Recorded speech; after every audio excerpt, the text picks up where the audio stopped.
इस प्रकार करूँगा।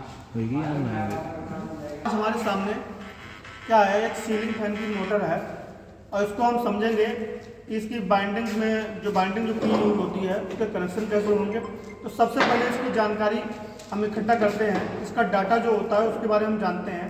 देखो इसमें जो ये देख रहे हैं ये हमारा आर्मेचर है। इस पर क्या है, दो प्रकार की बाइंडिंग की हुई होगी। एक तो क्या है, आवाज़ कुछ हो रही है, ये सभी इनको फोन आ रहा पता ना कौन है। अरे साइलेंट बनाए फिर से बनाएंगे, ठीक। रोको। आज हमारे सामने क्या एक टॉपिक है, सीलिंग फैन। ये सीलिंग फैन की मोटर है और इस पर क्या है, ये हमने पकड़ा हुआ है, ये हमारा आर्मेचर है। सबसे पहले इसको इसकी बाइंडिंग करने से पहले, इसको रिपेयर करने से पहले इसका हम डाटा पता लगाना होता है कि इसमें कौन कौन सी बाइंडिंग होती है। तो सबसे पहले इसमें देखो दो प्रकार की बाइंडिंग दिख रही होंगी। एक तो क्या अंदर वाली जो बाइंडिंग होती है इसको हम स्टार्टिंग बाइंडिंग कहते हैं। क्या कहते हैं? Starting binding. ये जो हमारी है ये स्टार्टिंग बाइंडिंग है और ये जो बाहर वाली जो बाइंडिंग होती है ये हमारी रनिंग बाइंडिंग होती है। क्या होती है? रनिंग बाइंडिंग होती है। जी हमारी अंदर वाली जो बाइंडिंग है वो स्टार्टिंग बाइंडिंग है और बाहर वाली जो है वो रनिंग बाइंडिंग है। और सबसे पहले ये बता देते हैं, देखो मोटर में जो घूमने वाला पार्ट होता है वो रोटर होता है, ठीक है। और जो नहीं घूमता है वो हमारा क्या होता है, स्टेटर होता है। और इस वाली मोटर में देखो जो सीलिंग फैन होता है उसमें ये वाला हिस्सा घूमता है। क्या घूमता है? ये वाला घूमता है और ये वाला अपनी जगह पर रहता है। तो इसमें क्या है, एक प्रकार से ये क्या हुआ, यही आपका रोटर हुआ। अब सबसे पहले देख लेते हैं इसके कनेक्शन। देखो जब इसकी बाइंडिंग करेंगे तो बाइंडिंग करते हुए इस प्रकार से ले जाएंगे तो इस वाली बाइंडिंग के दो सिरे निकलेंगे और इस वाली बाइंडिंग से दो सिरे निकलेंगे। तो बाहर केवल 4 तार निकलेंगे।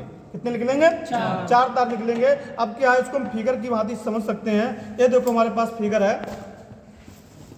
ये फिगर है। इस प्रकार क्या है, अंदर हम बाइंडिंग करते हुए लाएंगे इस प्रकार से। तो देखो इस बाइंडिंग से हमारे ये 2 सिरे निकले हुए हैं।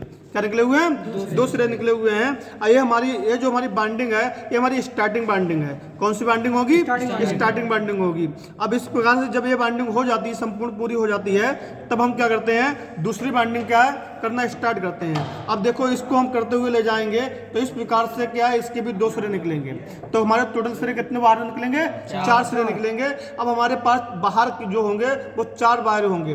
तो इसमें देखिए अब इसका कनेक्शन कैसे करना है। तो ये समझ लीजिए इनमें से क्या है, एक स्टार्टिंग का, ये 4 सिरे हैं तो इसमें से एक ये स्टार्टिंग बाइंडिंग का एक तार लेंगे और एक रनिंग का लेंगे, ये आपस में मिला देंगे, ठीक है। ये मिला दिया और यहाँ पर मिला दिया, ये हमारा कॉमन वायर बन गया।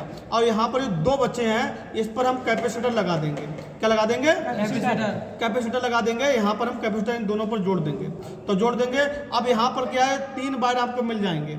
अगर देखो इन 2 से अगर इस पर और इस पर किसी 3 वायर होंगे उन पर केवल 2 पर ही सप्लाई देनी है। किस पर देनी है? 2 पर ही सप्लाई देनी है। इस पर और इस पर हम सप्लाई देंगे तो पंखा आपका क्लॉकवाइज चलेगा। कैसे चलेगा? क्लॉकवाइज। अब इस पर सप्लाई मतलब 1 और 2 पर आप सप्लाई देते हैं तो पंखा आपका कैसे चलेगा?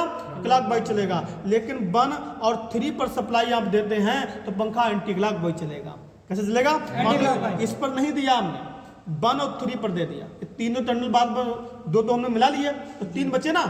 तो इसमें क्या 1 और 2 पर अगर आप सप्लाई देते हैं तो क्लॉकवाइज, 1 और 3 पर सप्लाई देते हैं तो क्या एंटी क्लॉकवाइज होता है। लेकिन इसमें क्या समस्या और भी आती है।